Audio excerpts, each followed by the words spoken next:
If you want to close your Swiggy account, follow these straightforward steps to ensure your account is deactivated properly. Step 1. Open the Swiggy app. Launch the Swiggy app on your smartphone or visit the Swiggy website on your computer. Make sure you are logged into your account. Step 2. Go to Account Settings. Navigate to your account settings.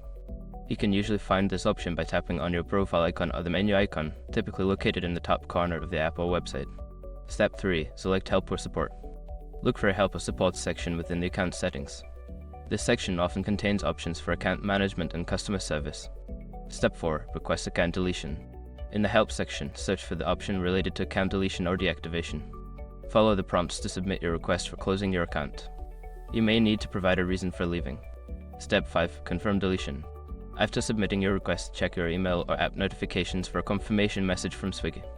Follow any additional instructions provided to finalize the account closure.